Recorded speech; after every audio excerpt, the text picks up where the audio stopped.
3 questions written by Leo Tolstoy তার important SAQ গুলো আমরা আলোচনা করে নেব। এটা নেওয়া হয়েছে রায়মার্টিন সাজেশনস থেকে। Question number 1, what did the wounded man promise the tsar?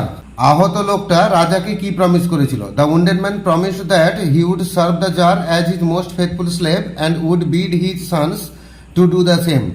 ওই আহত লোকটা রাজাকে প্রমিস করেছিল যে সে তার সবচেয়ে বিশ্বস্ত চাকর হয়ে রাজার সেবা করবে এবং তার ছেলেপুলেকেও সে একই কাজ করতে বলবে। Question number 2, what was the second question of the tsar? রাজার দ্বিতীয় প্রশ্ন কি ছিল? The second question was, who is the right person to listen to? Actually রাজার মানে তিনখানা প্রশ্ন জেগেছিল, তার মধ্যে 2 নম্বর প্রশ্ন যেটা ছিল সেটা ছিল সবচেয়ে সঠিক লোকটা কে, মানে কার কথা শুনতে হবে আর কাকে এড়িয়ে চলতে হবে। Question number 3, how did the tsar meet the hermit? রাজা হারমিটের সঙ্গে দেখা করলেন কিভাবে? The jar put on simple clothes, left the bodyguard behind, walked alone to the hermit's hut and met the hermit. রাজা সাধারণ পোশাক পরলেন, বডিগার্ডগুলোকে পেছনে রেখে দিয়ে গেলেন, একা হেঁটে গেলেন হারমিটের কুঠির পর্যন্ত এবং হারমিটের সঙ্গে গিয়ে দেখা করলেন। Question number 4, where did the hermit in the 3 questions live? 3 questions গল্পে হারমিট বাস করতো কোথায়? উত্তর হচ্ছে the hermit lived in a wood. Hermit একটা বনে বাস করতেন এবং সেই বন থেকে তিনি কখনো বাইরে বেরোতেন না। Question number 5, which part of the body of the bearded man was injured in the story 3 questions? 3 questions গল্পে দাড়িওয়ালা লোকটার শরীরের কোন অংশটা আহত হয়েছিল? The bearded man's stomach was injured. দাড়িওয়ালা লোকটার পেটে ক্ষতস্থান তৈরি হয়েছিল। কেন না, ও যখন বনে এসেছিল রাজাকে মারার জন্য, রাজার বডিগার্ডগুলো বেরিয়ে এসে ওই দাড়িওয়ালা লোকটার পেটে একটা ক্ষতস্থান তৈরি করে দিয়েছিল। Question number 6, why did the man want to take revenge? ওই দাড়িওয়ালা লোকটা কেন প্রতিশোধ নিতে চেয়েছিল? উত্তর হচ্ছে the man wanted to take revenge because the tsar killed his brother and seize his property. ওই লোকটা প্রতিশোধ নিতে চেয়েছিল কারণ রাজা তার ভাইকে মেরেছিলেন এবং তার সম্পত্তি কেড়ে নিয়েছিলেন। Question number 7, what did the tsar do when he was not satisfied with the answers of the learn men? শিক্ষিত লোকেদের প্রশ্নের উত্তরে যখন রাজা সন্তুষ্ট হলেন না তখন রাজা কি করার সিদ্ধান্ত নিয়েছিলেন? উত্তর হচ্ছে the tsar decided to consult a hermit renowned for his wisdom. রাজা তখন সিদ্ধান্ত নিয়েছিলেন একটা হারমিটের সঙ্গে দেখা করবেন যে হারমিট তার অগাধ জ্ঞানের জন্য বিখ্যাত। Question number 8, where did the tsar fall asleep? রাজা কোথায় শুয়ে পড়েছিলেন? The tsar fell asleep on the threshold. রাজা ওই সাধুর কুটিরে চৌকাঠের উপরে শুয়ে পড়েছিলেন। Question number 9, what was the hermit doing when the tsar came to visit him? Hermit কি করছিল যখন রাজা তার সঙ্গে দেখা করতে এসেছিলেন? উত্তর হচ্ছে hermit was digging the ground in front of his hut. Hermit তখন তার নিজের কুঁড়ে ঘরের সামনে মাটি খনন করছিল। Question number 10, how did the tsar go to visit the person? রাজা কি করে ওই দাড়িওয়ালা লোকটার সঙ্গে দেখা করতে গেছিলেন? এটা কোশ্চেন নাম্বার 3-তে যে উত্তর আছে সে একই উত্তর হবে। The tsar put on simple clothes, left the bodyguard behind, walked alone to the hermit's hut and made the hermit. Question number 11, why did the learn men come to the tsar? ওই শিক্ষিত লোকেরা রাজার কাছে কেন এসেছিল? উত্তর হচ্ছে the learn men came to the tsar to answer his questions. Question number 12, why did the tsar decide to consult the hermit? রাজা হারমিটের সঙ্গে দেখা করার সিদ্ধান্ত কেন নিয়েছিলেন? The tsar decided to consult the hermit for his answers. রাজা হারমিটের সঙ্গে দেখা করার সিদ্ধান্ত নিয়েছিলেন তার উত্তর পাওয়ার জন্য। Question number 13, what according to the hermit is the most important time? হারমিটের মধ্যে সবচেয়ে গুরুত্বপূর্ণ সময় কোনটা? The most important time is now or present time. সবচেয়ে গুরুত্বপূর্ণ সময় হচ্ছে বর্তমান সময় অর্থাৎ এখন। Question number 14, what did the tsar proclaim throughout his kingdom? রাজা গোটা রাজ্য জুড়ে কি ঘোষণা করেছিলেন? The tsar proclaim that he would give a great reward to the person who would give the answers to his questions. রাজা তার গোটা রাজ্য জুড়ে ঘোষণা করেছিলেন যে তিনি একটা বিশাল বড় পুরস্কার দেবেন সেই ব্যক্তিকে যে তার 3খানা প্রশ্নের উত্তর দিয়ে দিবে। Question number 15, what did the tsar do to meet the hermit? রাজা কি করলেন সাধুর সঙ্গে দেখা করতে যাওয়ার জন্য? এটার উত্তর হচ্ছে কোশ্চেন নাম্বার 3-তে যে আছে সেই একই উত্তর হবে। The tsar put on simple clothes, left the bodyguard behind, walked alone to the hermit's hut and made the hermit. Question number 16, what did the tsar promise? রাজা কি প্রমিস করেছিলেন? উত্তর হচ্ছে the tsar promise the bearded man to restore his property. রাজা দাড়িওয়ালা লোকটাকে কথা দিয়েছিলেন যে তিনি তার সম্পত্তি ফিরিয়ে দেবেন। Question number 17, what answer did the learn men give to the first question of the tsar? রাজার প্রথম প্রশ্নের উত্তরে শিক্ষিত লোকেরা কি বলেছিল? রাজার প্রথম প্রশ্ন ছিল সবচেয়ে গুরুত্বপূর্ণ সময় কোনটা?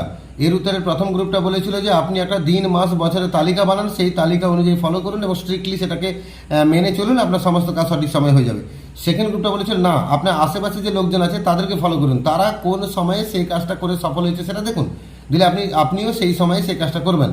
থার্ড গ্রুপটা বলেছিল যে না, ওটা করলে হবে না, আপনাকে একটা জ্ঞানী লোকেদের কাউন্সিল বানিয়ে রাখতে হবে। আপনি যখন যে কাজ করতে চাইছেন সেই কাজটা জ্ঞানী লোকেদেরকে শোনাবেন, তারা আপনাকে সঠিক সময়টা বলে দেবে। আর 4 নম্বর গ্রুপটা বলেছিল যে ওটা ওরকম করলে হবে না, আপনাকে আগে থেকে আন্দাজ করতে হবে কীটা ঘটতে চলেছে, আর এই কাজটা একমাত্র পারে ম্যাজিশিয়ানসরা। তাই আপনাকে কোনো কাজের সঠিক সময় জানতে গেলে আপনাকে অবশ্যই ম্যাজিশিয়ানসের সঙ্গে আলোচনা করতে হবে। তাই উত্তর হচ্ছে in reply to the first question some suggested to make a calendar. এখানে একটা টেক্সট বইতে বলা আছে days of months, days and year, আমি এখানে এক কথায় ক্যালেন্ডার বলে দিয়েছি। And to follow it, some suggested to notice the people's activity around, and some suggested to make a council, and some suggested to consult with the magicians.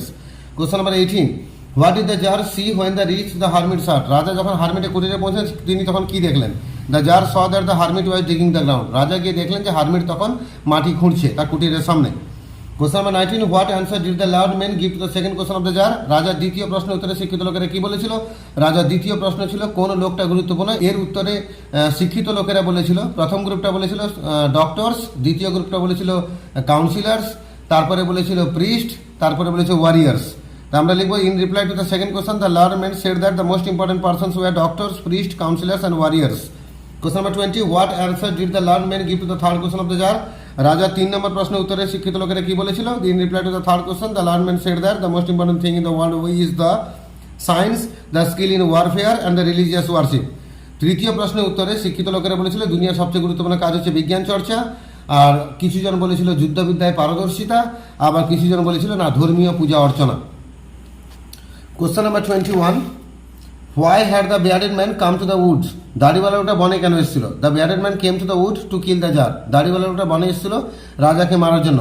Question number 22. How did the hermit respond when the jar asked him the question for the first time?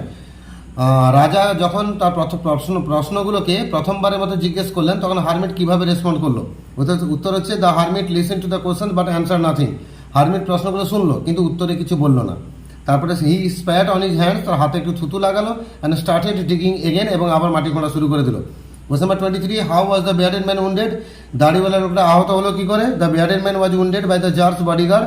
দাড়িওয়ালা লোকটা আহত হয়েছিল রাজার বডিগার্ডের দ্বারা। Question number 24. What did the hermit do when the tsar offered to help him dig the ground? রাজা যখন হারমিটকে offer করলেন যে তিনি তার হয়ে মাটি খুঁড়ে দেবেন তখন হারমিট কি করলো? উত্তর হচ্ছে the hermit gladly gave the spade to the tsar and sat on the ground. Hermit আনন্দের সঙ্গে কোদালটা রাজাকে দিয়ে দিল এবং মাটিতে গিয়ে বসে পড়লো। Question number 25. What did the bearded man say when the tsar woke up next morning? পরের দিন সকালবেলা যখন রাজা ঘুম থেকে জেগে উঠলেন দাড়িওয়ালা লোকটা কি বললো? আমরা বলবো দাড়িওয়ালা লোকটা পরের দিন ক্ষমা চেয়েছিল যখন সে দেখলো রাজা জেগে গেছেন। The bearded man asked for forgiveness when the tsar woke up. Question number 26. When did the tsar ask his question to the hermit second time? রাজা হারমিটকে তার প্রশ্ন দ্বিতীয়বারের মতো জিজ্ঞেস করলেন কখন? The tsar asked his question for the second time after digging 2 beds. রাজা প্রশ্ন দ্বিতীয়বারের মতো জিজ্ঞেস করেছিলেন দুখানা তলা খুঁড়ে দেওয়ার পর। Question number 27. Who came running towards the hermit's house when the sun began to sink? যখন সূর্য ডুবতে চলেছে তখন কে ছুটে ছুটে বনের বাইরে বেরিয়ে এসেছিল? উত্তর হচ্ছে a bearded man came running when the sun began to sink. যখন সূর্য ডুবতে শুরু করেছে তখন দাড়িওয়ালা লোকটা ছুটে আসছিল। Question number 28. Why did the bearded man faint? দাড়িওয়ালা লোকটা অজ্ঞান হয়ে গেছিল কেন? The bearded man fainted because he was injured in the stomach. দাড়িওয়ালা লোকটা অজ্ঞান হয়ে গেছিল কারণ তার স্টোমাকে বিশাল বড় একটা ক্ষতস্থান তৈরি হয়েছিল।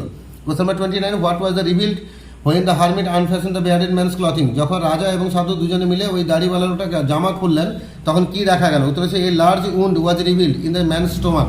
একটা বড় ক্ষতস্থান দেখা গেছিল ওই লোকটার পাকস্থলীতে অর্থাৎ পেটে। Question number 30. Why was the bearded man waiting outside the forest? দাড়িওয়ালা লোকটা বনের বাইরে অপেক্ষা করছিল কেন? উত্তর হচ্ছে he was waiting for the tsar to return. আসলে সে অপেক্ষা করছিল রাজা কখন ফিরবেন, আর ফেরার সময় সে রাজাকে মারবে। Question number 31. Why was the hermit famous? হারমিট কি জন্য বিখ্যাত? The hermit was famous for his wisdom. হারমিট তার অগাধ জ্ঞানের জন্য বিখ্যাত। Question number 32. Who nurse the wounded bearded man back to life? কে লোকটা বা কোন লোকটা ওই দাড়িওয়ালা লোকটার সেবা করে তাকে প্রাণে ফেরালেন? উত্তর হচ্ছে the tsar with the help of the hermit nurse the wounded man. রাজা হারমিটের সাহায্য নিয়ে ওই দাড়িওয়ালা লোকটার সেবা করেছিলেন। Question number 33. What did the hermit do on seeing the tsar? রাজাকে দেখে হারমিট কি করলো? He greeted the tsar and started digging again. সে রাজাকে অভিবাদন জানিয়েছিল এবং আবার মাটি খোঁড়া শুরু করে দিয়েছিল। Question number 34. What did the tsar do when the sun began to sink behind the trees? রাজা কি করলেন যখন সূর্য ডুবতে শুরু করলো? উত্তর হচ্ছে রাজা তখন কোদালটাকে মাটিতে রেখেছিলেন এবং তার প্রশ্নগুলোকে তৃতীয়বারের মতো জিজ্ঞেস করলেন। Then the tsar struck the spade on the ground and asked his question for the third time. Question number 35. Why was the bearded man attacked by the tsar's bodyguard? রাজার বডিগার্ডগুলো বিয়ার্ডেড ম্যানকে আক্রমণ করেছিল কেন? But the bodyguards recognised him and wounded him. Question number 36, why did the tsar give the reward to none? রাজা কাউকে পুরস্কার দিলেন না কেন? না, the jar rewarded none because they all answer his question differently. রাজা কাউকে পুরস্কার দেননি কারণ তারা সবাই উত্তরগুলো আলাদা আলাদা দিয়েছিল আর রাজা কারোর সঙ্গে একমত হতে পারেননি। Question number 37, what did the tsar do having taken leave of the wounded man? ওই আহত লোকটার কাছে বিদায় নিয়ে রাজা কি করলেন? উত্তর হচ্ছে the tsar went out into the পট to look around for the hermit. রাজা বাইরে বারান্দায় বেরোলেন হারমিটকে খোঁজার জন্য। Question number 38, what did the hermit do on hearing the tsar's questions? রাজার প্রশ্নগুলো শুনে হারমিট কি করলো? উত্তর সে একই হবে, ঠিক কোনো উত্তর সে একই হবে। হারমিট কোনো উত্তর দেয়নি, হাতে একটু থুতু লাগিয়েছিল এবং আবার মাটি কোনা শুরু করে দিয়েছিল। He answer nothing, spat on his hand and started digging. Question number 39, why did the hermit breathe heavily every time he stuck his spade into the ground? রাজা সাধু লোকটা প্রত্যেকবার কোদাল মাটিতে বসাচ্ছিল আর জোরে জোরে নিঃশ্বাস নিচ্ছিল কেন? The hermit was breathing heavily because he was frail and weak and he was digging the ground. Hermit জোরে জোরে নিঃশ্বাস নিচ্ছিল কারণ সে ছিল দুর্বল এবং নিস্তেজ এবং তার সঙ্গে সঙ্গে মাটি খুঁড়ছিল। Question number 40, why according to the hermit is he with whom one deals at present the most necessary man? হারমিটের মতে সেই লোকটা যার সঙ্গে আমরা মুখোমুখি দেখা করছি সেই সবচেয়ে গুরুত্বপূর্ণ ব্যক্তি কেন? উত্তর হচ্ছে the man with whom one deals at present is the most necessary man because no man knows if he will have dealings with any other else in future. চোখের সামনে আমরা যাকে দেখতে পাচ্ছি যার সঙ্গে কথা হচ্ছে সেই লোকটা গুরুত্বপূর্ণ ব্যক্তি, কারণ আমরা কেউই জানি না এরপরে আর কারোর সঙ্গে ভবিষ্যতে দেখা হবে কিনা। Question number 41, what was the first thing that the tsar and the hermit did after receiving the wounded man? Wounded ম্যানকে রিসিভ করার পর রাজা এবং হারমিট দুজন মিলে প্রথমে কি করলেন? The tsar and the hermit at first unfastened the man's clothing and wash the wound. রাজা এবং হারমিট মিলে প্রথমে তার জামাটা খুলেছিলেন এবং ক্ষতস্থানটাকে ধুয়ে দিয়েছিলেন। Question number 42, why was the tsar glad? রাজা আনন্দিত হলেন কেন? The tsar was glad to make peace with his enemy easily. রাজা আনন্দিত হলেন তার শত্রুর সঙ্গে সহজে বন্ধুত্ব করে নেওয়ার জন্য। Question number 43, why according to the hermit is now the most important time? এই নাও অর্থাৎ বর্তমান সময় এটা সবচেয়ে গুরুত্বপূর্ণ সময় কেন? উত্তর হচ্ছে now is the most important time because it is the time when we have any power in our body. Now হচ্ছে সবচেয়ে গুরুত্বপূর্ণ সময় কারণ এই সময় হচ্ছে এমন একটা সময় যখন আমাদের শরীরে কোনো শক্তি আছে। Question number 44, why did the tsar fall asleep so soundly? রাজা তো গভীর নিদ্রায় মগ্ন হয়ে গেলেন কেন? উত্তর হচ্ছে the tsar fell asleep because he was very tired for his work and walk. রাজা ধপাস করে বসে পড়েই ঘুমিয়ে পড়েছিলেন কারণ তিনি ভীষণ ক্লান্ত ছিলেন তার হাঁটার জন্য এবং কাজ করার জন্য। Question number 45, what did the tsar do having made peace with his enemy? রাজা শত্রুর সঙ্গে বন্ধুত্ব করার পর কী করলেন? উত্তর হচ্ছে having made peace with his enemy the tsar promised him to restore his property. শত্রুর সঙ্গে বন্ধুত্ব করে নেওয়ার পর রাজা কথা দিলেন তাকে তার সম্পত্তি ফিরিয়ে দেবেন। Question number 46, why did the tsar not agree with none of the learned man? শিক্ষিত লোকেদের সঙ্গে রাজা একমত হতে পারেননি কেন? না, because they all answer his question differently, কারণ তারা সবাই আলাদা আলাদা উত্তর দিয়েছিল। Question number 47, how was the hermit sowing seeds in the bed the day before? আগের দিন যে তলাগুলো খোলা হয়েছে সেই তলাগুলোতে হারমিট বীজ লাগাচ্ছিল কিভাবে? উত্তর হচ্ছে the hermit was sowing seeds by crouching on his thin legs. Hermit বীজ লাগাচ্ছিল তার সরু হাঁটুর উপর ভর করে হাঁটু গেড়ে বসে। Question number 48, why did the tsar go out into the park? রাজা বারান্দায় বেরোলেন কেন? The tsar went out into the park to look around for the hermit. তিনি বারান্দায় বেরোলেন হারমিটকে খোঁজার জন্য। Question number 49, whom would the tsar send to attend the wounded man? রাজা কাকে পাঠাবেন বলে কথা দিয়েছিলেন যে উন্ডেড ম্যানকে অ্যাটেন্ড মানে সেবা করার জন্য? উত্তর হচ্ছে the tsar would send his own men and physicians to attend him. রাজা বলেছেন যে আমি আমার চিকিৎসকদেরকে পাঠিয়ে দেবো, লোকজনকে পাঠিয়ে দেবো, তারা তোমার সেবা করে তোমাকে তাড়াতাড়ি সুস্থ করে তুলবে। Question number 50, whom did the bearded man escape from? দাড়িওয়ালা লোকটা কার কাছ থেকে পালিয়ে আসতে পেরেছিল? উত্তর হচ্ছে the bearded man escaped from the tsar's বডিগার্ডস।